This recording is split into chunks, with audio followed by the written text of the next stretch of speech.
Okay, so these are the problems that I distributed on Monday, and we were going to go home and do these problems and then come back together to make sure we got everything correct.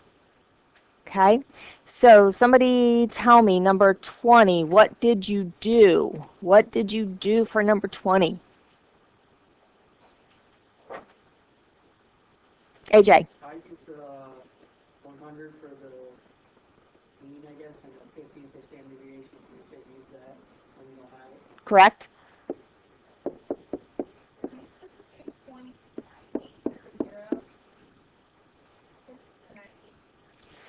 Good question. 98th percentile. That is the same like 98%, so we're going to put that as a decimal, 0.9800, right? Okay.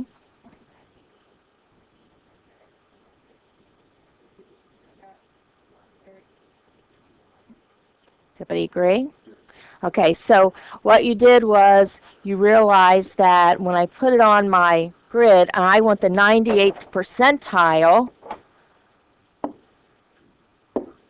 I'm going to have this entire part shaded, right? Almost even further. Okay, and then we know that 100's here, and then of course 115, 130, and 145, and we want that IQ score that's the 98th percentile. My area is 0.9800. Good, you used the inverse norm. And you came up that the IQ score was 130.9? Yes, because IQ scores are in whole numbers, sure, so 131. I was confused because it says greater than the 98. So when I thought it would be shared to the right. At or above. So that way it's considered above the 90th percentile. Okay, I see what you're saying. I thought you wanted that way. Well, I could do it that way, but then I would have, okay. So here's what I see the confusion. So this is what you're shading, right? Or this, depending upon how you're interpreting the problem. 98th percentile means that what? Your score is better than 98% of the population. That's what the 98th percentile means, okay? So that means 98th percentile. What is this going to be then? 2%. So that would be 0.0200, right? Is that good? And I want the IQ score that is relative to that. So I could look at it either way. Because in essence, remember, this in my calculator only gives me the area from the end, from the very end to that IQ score. So when I put in inverse norm, I have to put this area in. I can't put this area in. Okay, so if you did put that area in, it's going to give you a score probably around 85. Yes.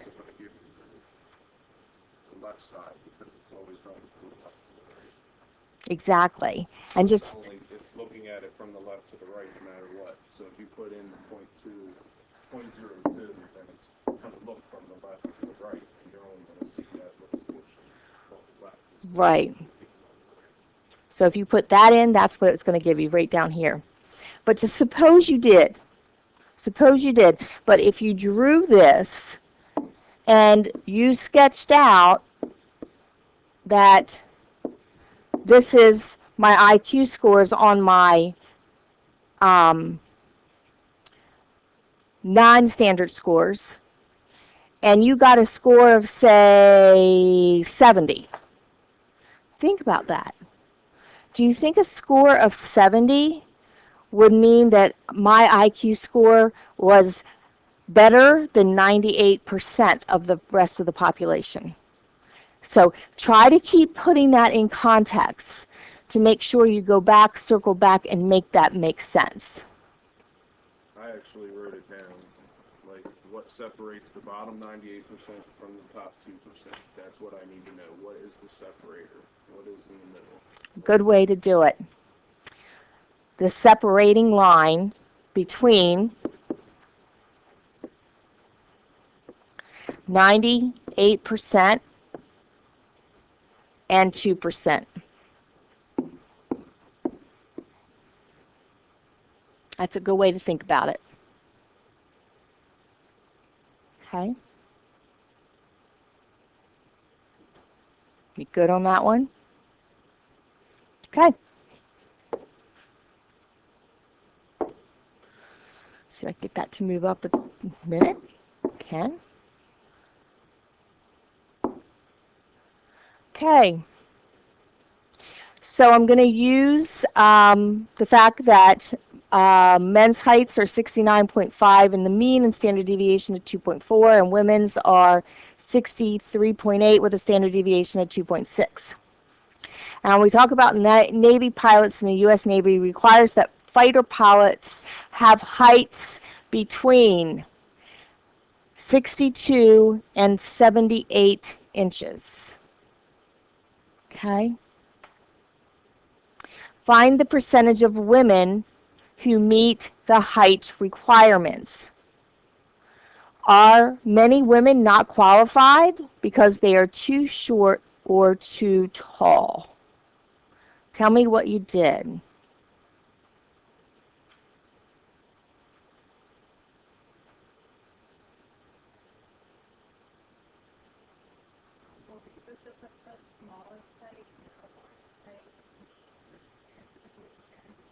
Yes.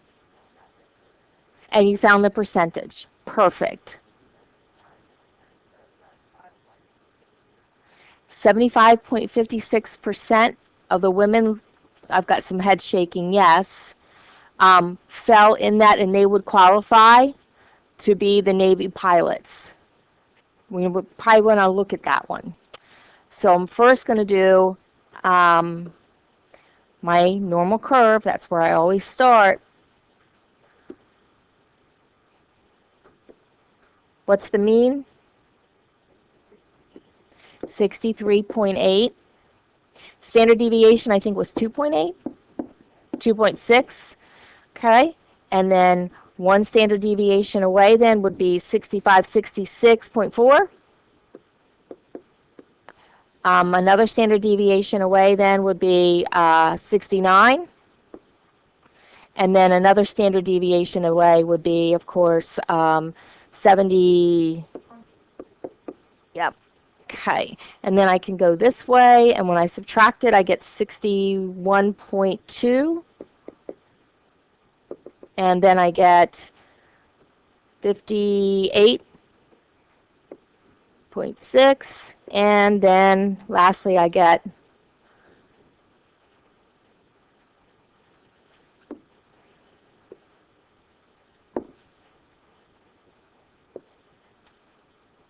what are the requirements to be the Navy pilot? What's the lowest, the shortest I can be? 62?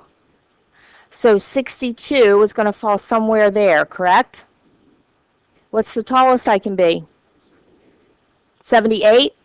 Wow, that's way down here, isn't it?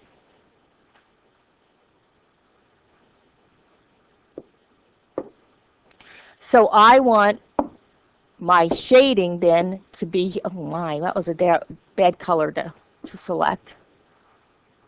It's all right, we'll be colorful. Okay? So if that's where it is, I'm looking for what? The percentage of women who qualify, correct? Okay? So what do I have to do to find that? What can I use in my calculator? The one that's going to give me the normal curve, and I'm going to be able to punch in and say I didn't get my calculator going.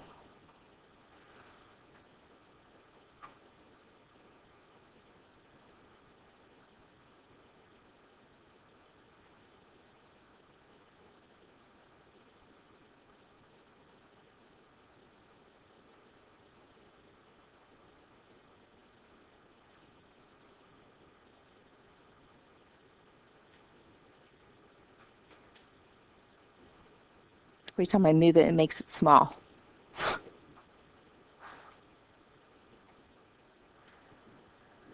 Okay, so I'm going to go to my second distribution.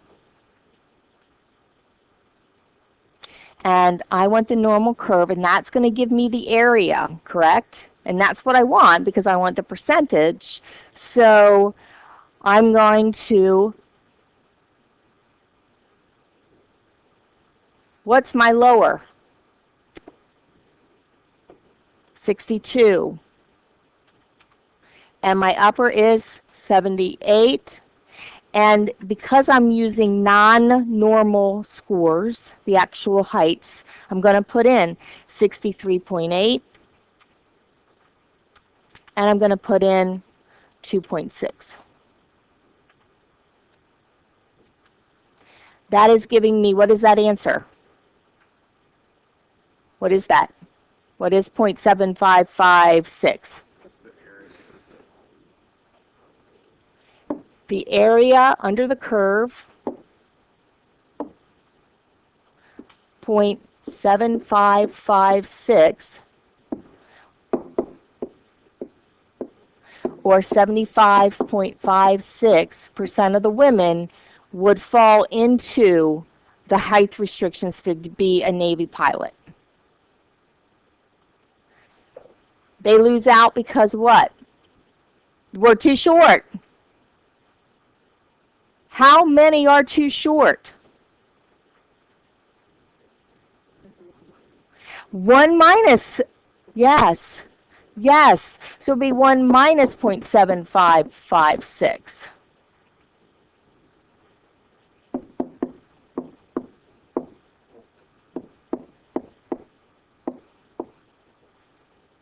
Okay? About 25%, exactly. Exactly. And that was the second part of it, I think. How many women don't qualify? About 25% because they're too short. Okay? I'm going to do the exact same thing for men, but men I'm going to use, what am I going to use? 69.5 is the mean and the standard deviation of 2.4. When you did that,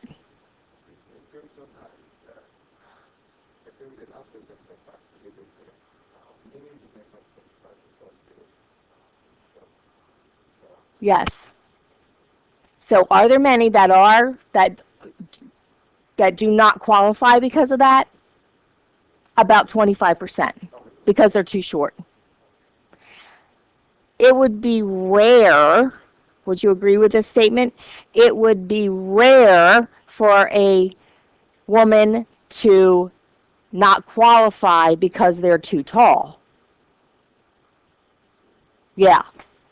Yeah. It would be very rare for them to not qualify because they're too tall. Okay? So I'm going to do B the exact same way, but I'm going to use 69.5 and 2.4.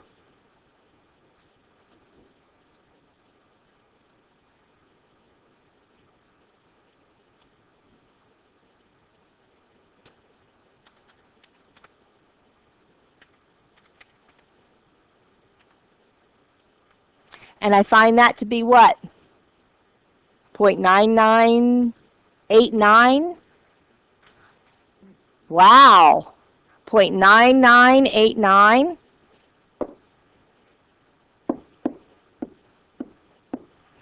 Or 99.89%. Are there many men that won't qualify because of height? No, it'd be difficult to find one that wouldn't qualify using the height restrictions, right? So, is it because they are discriminatory between men and females? It's nature. So why did they put the height restrictions on there? I like that answer though. It's nature. It is nature. But why did they put the height restrictions? Was the reason to discriminate? No.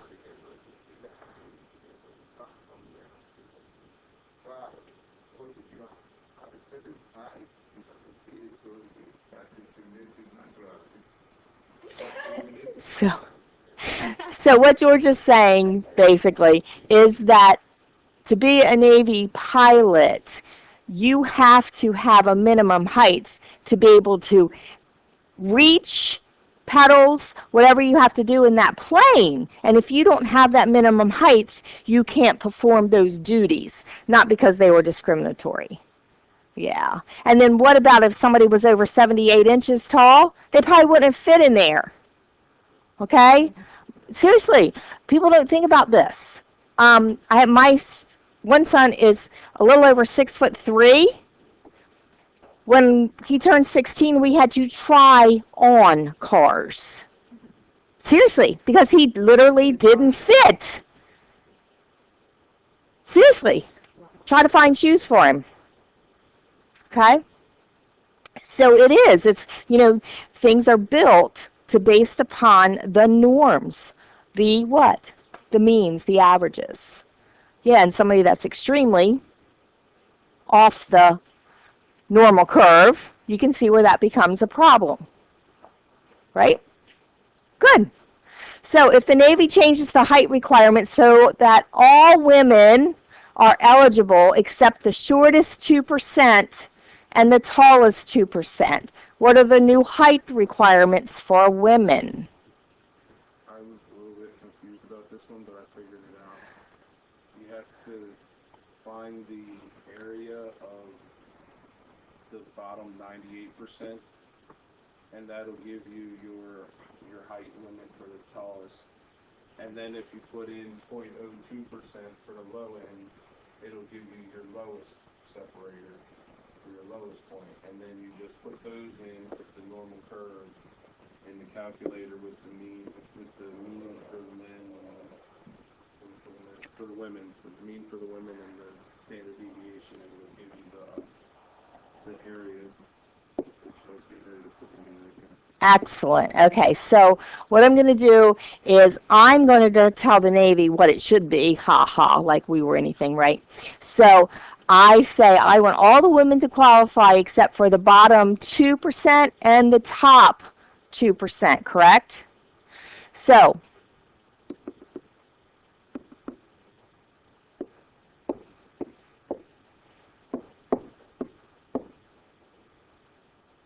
and of course we can put our numbers on here again, put our mu and our standard deviations and so forth and so on. So what I'm looking at getting rid of or not allowing to be in that range is those percentages, correct? Now the beautiful thing about this is that, yeah, really what happens is what? It's symmetrical. It's symmetrical. So if I know the difference between the mean and the low, it's going to be the same difference between the mean and the high, right? So if we're looking at women, what was it, 63 point?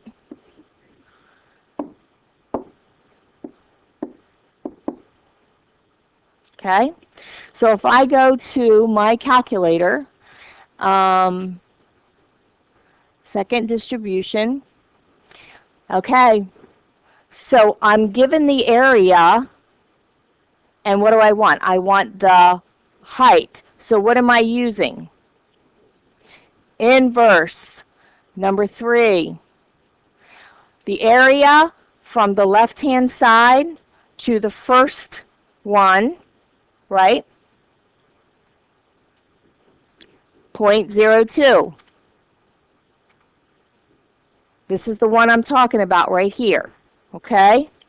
And I'm going to change my mu to 63.8 and 2.6. And it gives me back 58.46. What is that? Height for the shortest person would be accepted.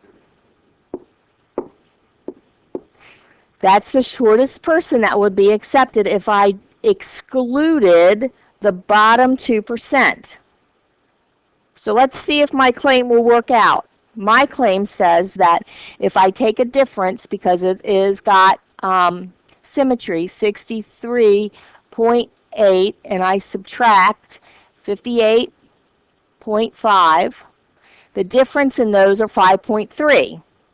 Now, if I take that 5.3 and I add it to 63.8, I should get that value because of the symmetry of the curve. So let me then add 63.8, and I'm thinking it's going to be 69.1. Okay? That's one way I could get the answer, 69.1. The other way that I could get my answer is I can still use inverse curve, and I need the area from this tail all the way to this percent, this dividing. And the area there would be 0.98. 1 minus. Okay? So in our calculator,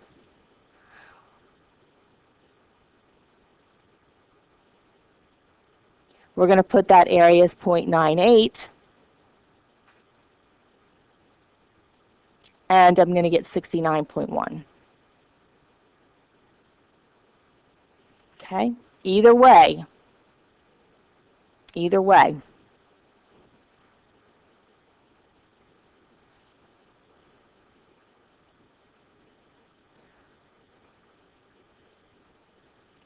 And very similarly, if I did the same thing for men, but I'm going to exclude the 1% of the shortest men and 1% of the tallest men, I'm going to do the exact same thing. What did you get for an answer there? As far as the percentage, No, I want the actual height. height, 63.5.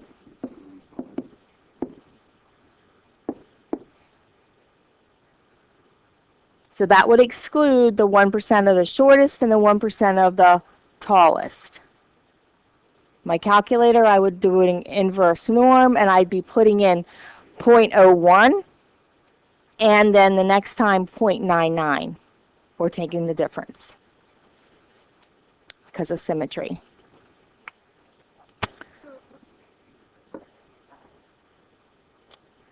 Well, I have to exclude the shortest 1%. Okay? Okay. All right. One more problem here. About quarters, and after 1964, quarters were manufactured so that the weights had a mean of 5.67 grams and a standard deviation of 0.06 grams. Vending machines are designed that you can adjust the weights of quarters that are accepted. If many counterfeit coins are found, you can narrow the range of acceptable weights, with the effect that most counterfeit coins are rejected, along with some legitimate coins. So it's not going to be perfect. If you adjust vending machine weights to accept between 5.64 grams and 5.70 grams, what percentage of legal quarters are rejected? Do you think that that is too high? So what did you do there?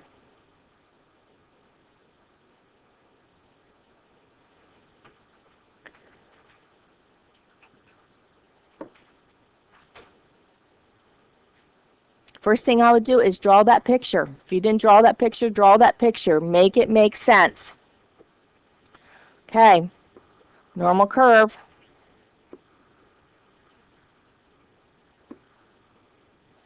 You know, I have to go back and look.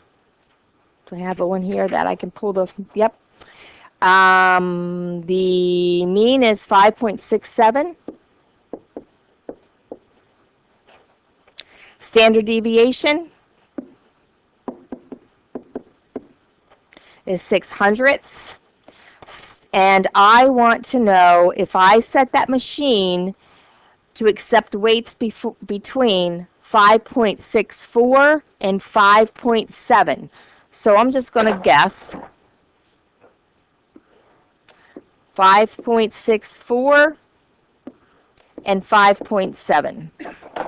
I'm going to accept any quarter that weighs in between these two. So I'm really looking for area, aren't I? I'm looking for the percentage. How many would fit into that?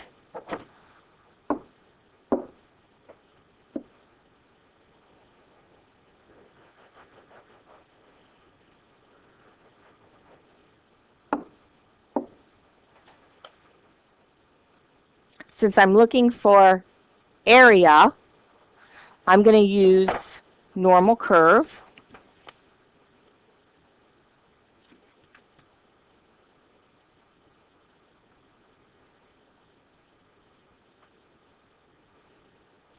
My lowest end that I'm accepting is 5.64, so I'm going to put that as lower.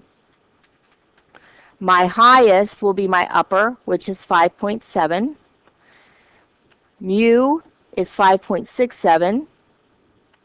And my standard deviation is 0.06. When it gives me back is 0.3929. That's this area.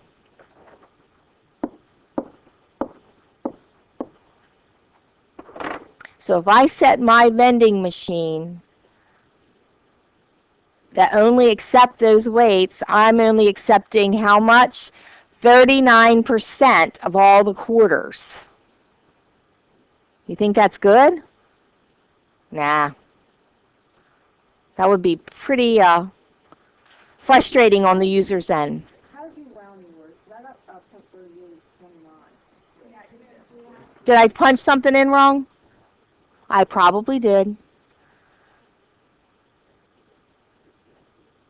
It's right on the calculator. Might have just read it wrong. Up, lower is 5.64, 5.7, 5.67, and 0.06, right? Oh, I did write it wrong. 3829, sorry about that. Yes, it does. So about 38%, that's even less. So I don't know if that would be acceptable. Again, imagine you as the user, and you're standing at that darn vending machine, and you keep putting in, and it keeps rejecting them, and it falls right through. And even if you had 10 quarters, it's only going to accept 4 out of those 10. That's what 40% is, right? Okay, so that probably it wouldn't work very well. Is the percentage too high? No. Too low. Oh, what percentage? I'm sorry, I'm reading it wrong. So what percentage of legal quarters are rejected? Like 41%, right? 61%. Is it too high? Yes. Yes. So if you adjust the vending machines to accept legal quarters with those weights in the top 2.5 and the bottom 2.5, what are the limits? Very similar to that 2% and 1% of the heights of men and women, right? So I'm going to say now that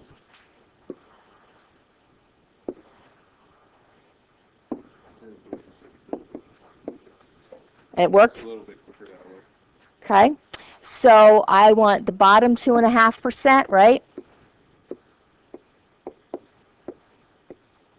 and the top 2.5%.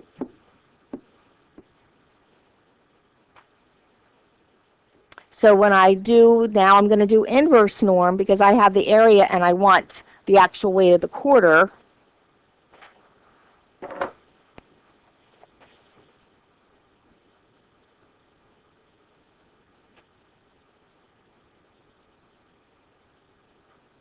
What area am I going to put in there?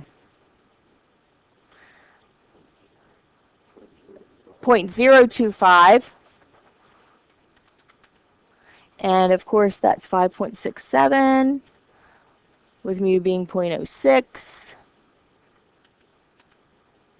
5.55.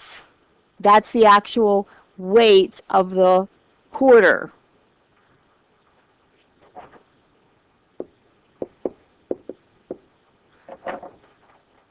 Again, two ways I could do it. If I want to use inverse norm, I'm going to take from this end all the way to here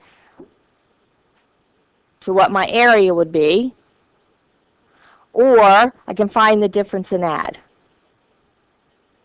Now, you said find a difference and add, so you said I would do like 1 minus the 5 point. Okay, so 5.67, I'm going to take the mean, and I'm going to subtract that lower limit of 5.55, and I'm finding the difference between these two, and that difference is 0.12. Since that difference is 0.12, and because my curve is symmetrical, I know the difference between here and here has to be 0.12. So therefore, I'm going to take 5.67 and add 0.12.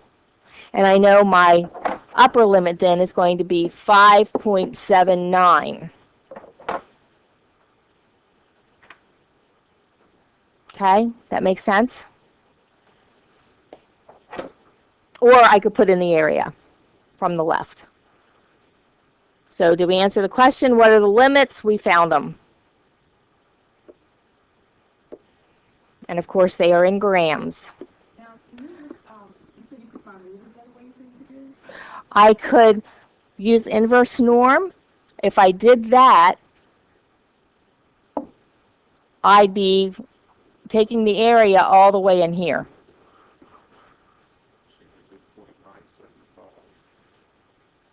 0.975.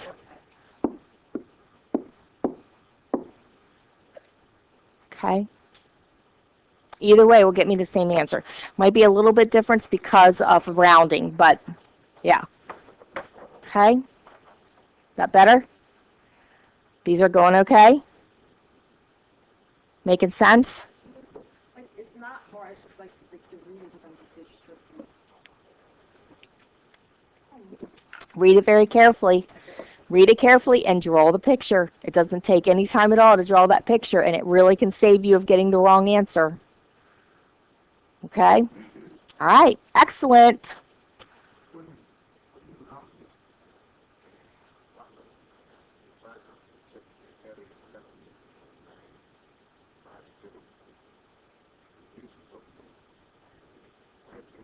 It gives you something but quite different.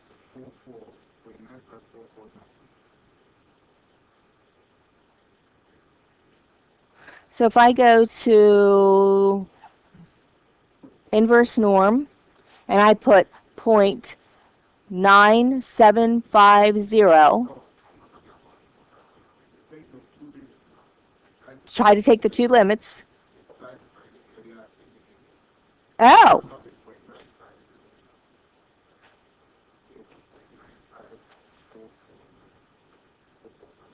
I see what you're saying. So you tried to check your work by going backwards. So you put in between the two yellow marks. right. Wouldn't include that tail on the left. So if I do this, why is it? Because I'm in the inverse norm, second quit. Okay.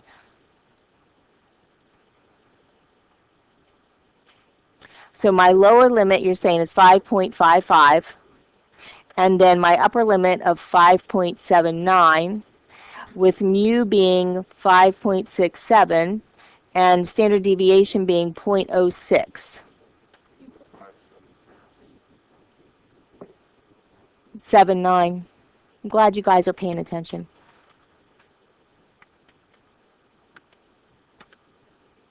Wow, there is a big difference, isn't there? Has to be with rounding. Yeah, but if you take the 4 decimal places, it gives you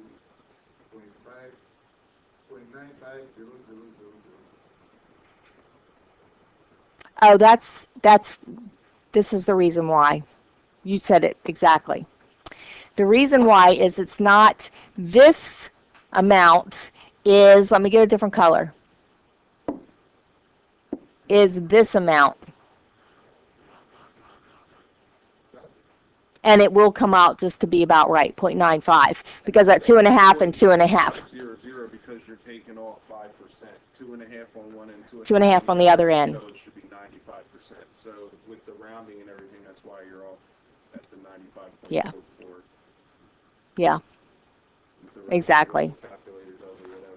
Exactly. That's why they're saying it's 95.00 because it's 95%. Because they gave you Take here. 5% off total. Right.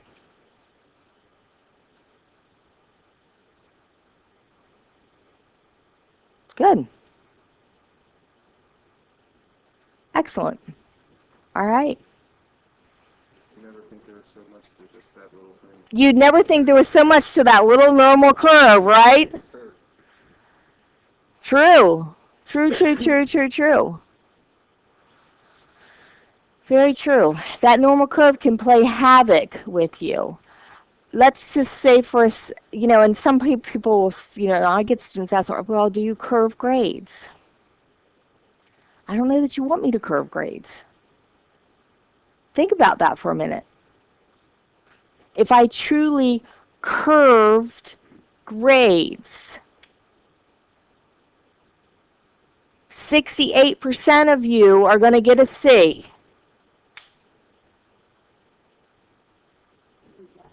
You would be angry. Yes, you would. Deservedly so. Yeah. And approximately, about 12% would get B's? And the rest would get A's and F's and E's, because we have to put B in there for that, for the normal curve. But so in essence, and this happened at a university, in essence, students who were scoring 98%, or I'll take that, 90%, their average in the class was 90%. But when you push them into a normal curve, there were so many people in there with outstanding grades that person who earned a 90% ended up with a D. It's a shame. So when students say, are you going to curve the grades? I think, I don't think you want me to. See, so it's, so unfortunately, a lot of people don't understand this whole concept. And I personally had, back in my undergrad, oh my gosh, how many years ago was that, right? I had an educational psychology course to take, which I swear was the most difficult course I've ever taken in my life. No, it wasn't, but the exam was one of the most difficult exams because it was a multiple choice and choose the best answer. And we've all had multiple choice tests like that, right? Oh my gosh. Well, I did okay. I thought I got like a 90, and come to find out, the grades were in the gutter. The closest person next to me was an 86. So the professor said she's curving the grades by taking that 86, adding 14 points to get it to 100. So I ended up with what? 104. But that's not curving the grade. What's that? inflating the grades.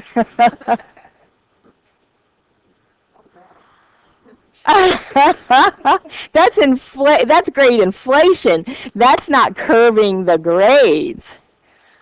Now, because you know this, you're understanding that, right? Yeah, big difference. Big difference. So the good news is it worked out really well for me because like on the final exam I needed a 60% to get an A in the class. I was like, yes, because I knew that final was going to be like that midterm. Big difference.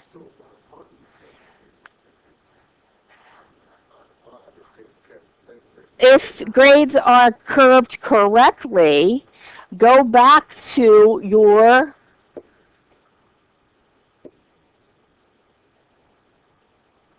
oh, it won't let me. Every time I get down to the bottom, it says, no, you're not going to do it.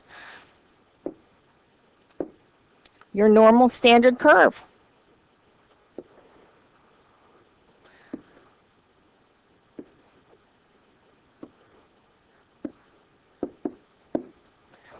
What's this percent within one standard deviation of the mean? It's 68%, isn't it? So 68% of you would get a C. Then, if I go to 2 standard deviations, what percentage is that? 95. So if I take 95% and I subtract 68%, I end up with 23%, right? But that 23% has to be divided on each side of the curve, right?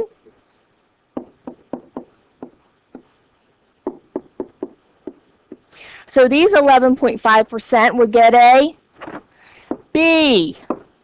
These 11.5% would get a D. Ah, that's truly curving. That's truly curving. And then if I put 3 standard deviations, 3 standard deviations is 99.7. So if I take 99.7 and I subtract out 95, I'm left with 4.7%. But that 4.7% has to be shared, right? Between this side and this side. When I divide that by 2, I get 2.35, right? So 2.35%, 2.35%, these people would get an A, these people would get an F. That's truly curving. Truly curving. So, does it help these people more? But it penalizes these people. It really penalizes these people. Because I can tell you it's very rare that come the end of the semester, grades would fall on my normal curve in my class.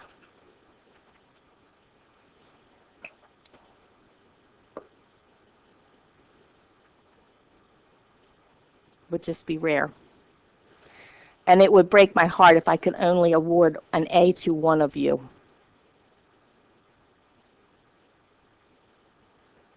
Right? Break my heart, right? Yeah, see? Okay, good. Good discussion. All right. So with that, we're moving on to section 6.4. Yes. 6.4 and 6.5. All of 6. Okay, so sampling distributions. This section is leading you up to, obviously, 6.5, which is the central limit theorem. Okay, sampling distributions. So, as you've already known, it's rare that we can test every single person in the entire population, right? It would even be difficult to do that if my population were the students at Delaware Tech. Okay, so we do samples. Just like we did on that first day of class when we rolled those dice. The more samples I take and do the calculations on, the closer those sample means or sample variances will be the predictor for the entire population. So the more samples I take, it will target the population.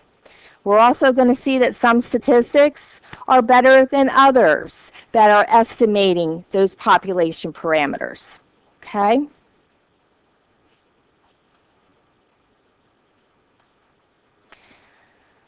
So, of course, that definition, that formal definition, I'm going to take, it's the distribution of all the values of the statistics when all the possible samples of the same size n are taken. Sampling distribution, what happens then is I'm going to take a sample of 30 students. I'm going to get their mean of the number of GPA. I'm going to take another group of 30 students and get their mean. I'm going to take another group of 30 and get their mean. I'm going to take another group of 30 and get their mean over and over and over again. Then I'm going to look at those means. And those are going to be, guess what? Fall in a normal distribution. They will actually fall in a normal distribution. So we really want to do this because it will give us information about the total population, and the sample means is a good target for the value of the population means. And it does tend to be normally distributed. So a mean, so what it would mean was all those different groups, these are the means of their GPAs, then I would take those means and get a mean. So it's the mean of the sample means. Now that's a lot of means in there, right? AJ. Oh, another 6.4? I do. Mm-hmm.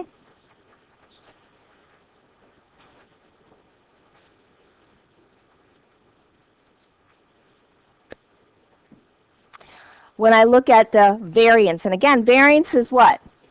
The sample standard deviation squared. That's variance, right? S squared. It is a good target for the population variance. And it tends to be, if I look at that distribution, it tends to be skewed to the right. And we'll see all these. Some definitions there. This is key. When you see P, it is the population proportion. And P hat is the sample proportion. Okay, so if we're talking about the population, it's P, but if we're talking about the sample, it's P hat. P hat. Okay, the sample proportions target the value of the population parameter as well, and they tend to be a normal distribution. So those that are good targets, the mean, the variance, and the proportions, are considered to be unbiased predictors. Unbiased. These are the better ones that we can use to make the prediction to that whole entire population. Okay. we will still use the standard deviation even though it's not as good as these other predictors. Sample medians, ranges, and standard deviations are biased estimates. But make sure you note that the bias is with the standard deviation is relatively small when it comes to large samples. That's why we also use the standard deviation of sample means samples to predict as long as it's a large enough samples.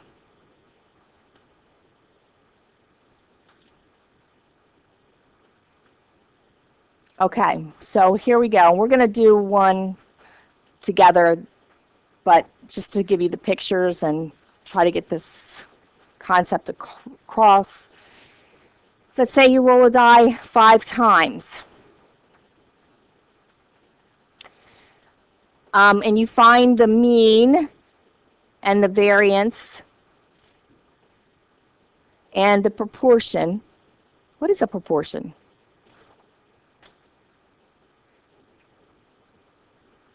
It's how many times out of the whole, right? It's 6 out of 1 out of 6, 1 out, exactly. That's the proportion of odd numbers of the results. Well, we're going to look at if we did that sample many, many, many times, what do we know about the behavior of the sample means? So let's look at that. Well, let's just say if I have a die, how many odd numbers are there? How many total numbers are on a die? It has how many sides? 6. How many of those numbers are odd? So we know that it should be half and half, right? But we also know that, I'll use George's word, nature, doesn't always be 50-50 when we roll a die, right? But if we do it over and over and over and over and over and over and over and over again, and we take the sample of all the samples, then we're going to find that it approaches what the population or the classical probability would be. So this is where they did this 10,000 times.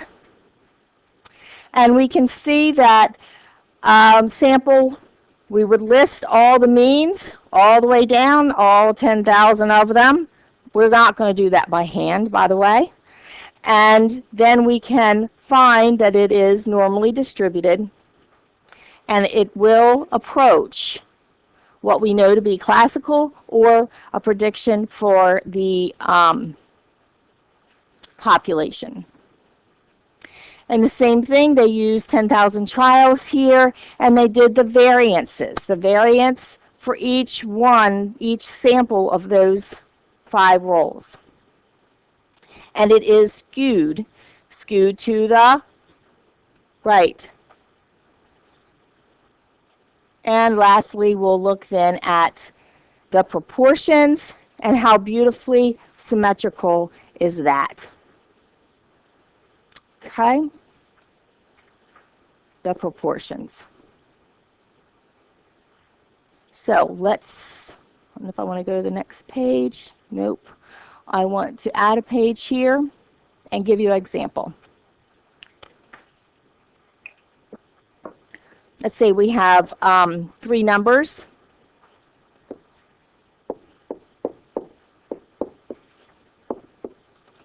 And I'm selecting a sample of 2. I'm selecting a sample of 2. I'm doing this with replacement.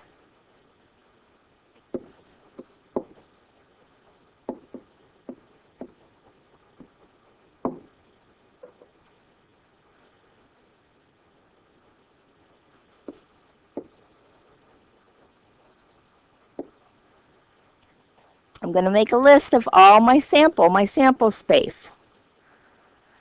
Okay, my sample space. Could I pick a 4 with replacement and then pick a 4? I could pick a 4 and then pick a 5. I could pick a 4 and then pick a 9. Do you agree?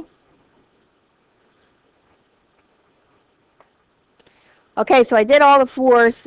I did all the possibilities of sample space if I picked 4 first. Okay, so instead now, let's do if I pick 5 first. One possibility is I'm going to pick 5 and then I'm going to pick 4. Then I'm going to pick 5 and then I'm going to pick 5. Then I'm going to pick 5 and then I'm going to pick 9.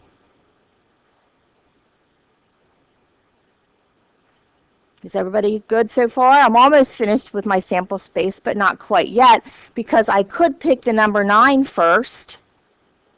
And if I pick number 9 first, I have a possibility of picking 4 next. Pick 9 first, I have the possibility of picking a 5 next. If I pick 9 first, with replacement, I could certainly draw that 9 again, couldn't I? Everybody okay on that? So that's my sample. So now I'm going to make a column of my sample mean.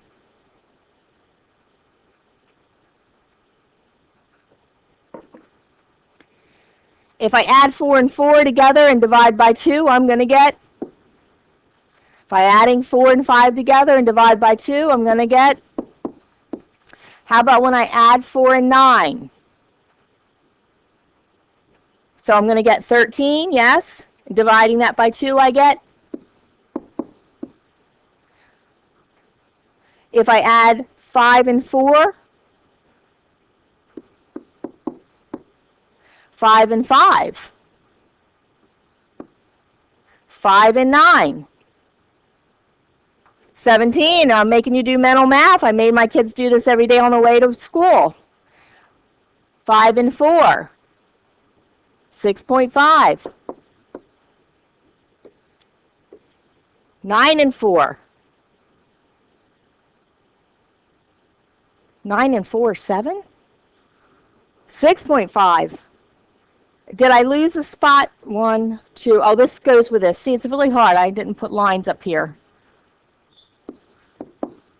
Okay, 9 and 5 is going to be 7.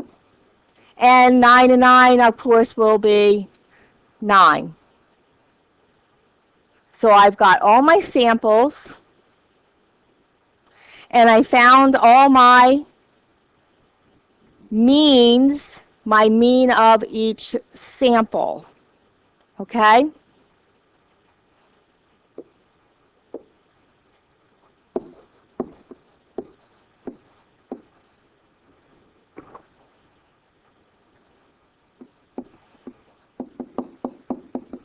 Which is really proportion, right?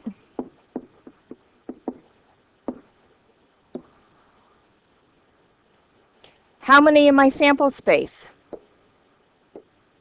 How many possible outcomes? 9? So what's my probability of getting a 4 and then another 4? 1/9. In fact, won't it be 1/9 the whole way down? Okay?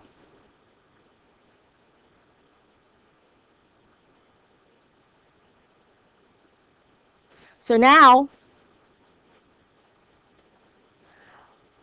let's find the mean of the sample means.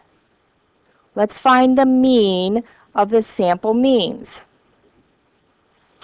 What am I going to do that? Add them all up and divide by 9.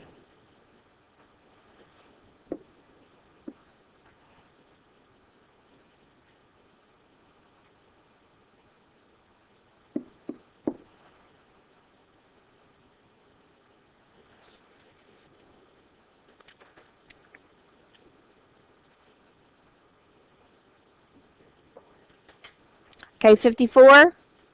54 is going to be my sum, and then I'm going to divide by 9. And what am I going to get?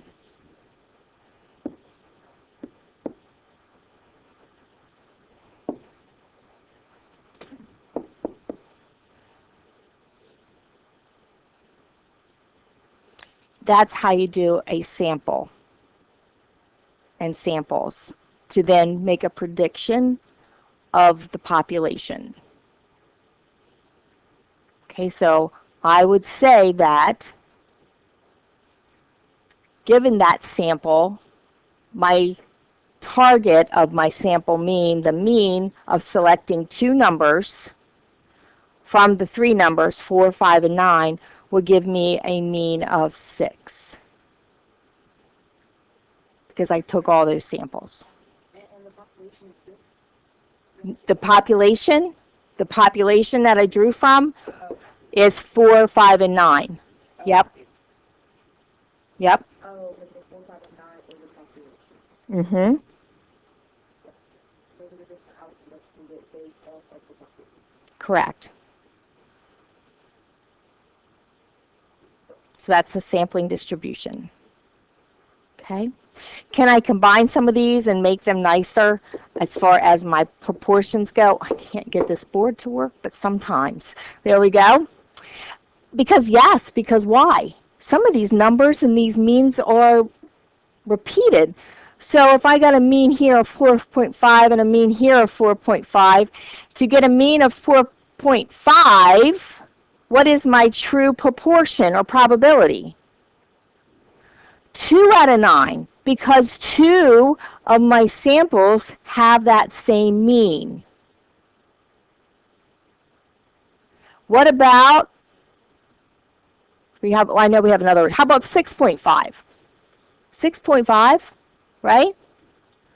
There's 2 of them, so my probability is 2 out of 9 to get that mean from my samples. Okay? So that's what it means by taking that and doing that.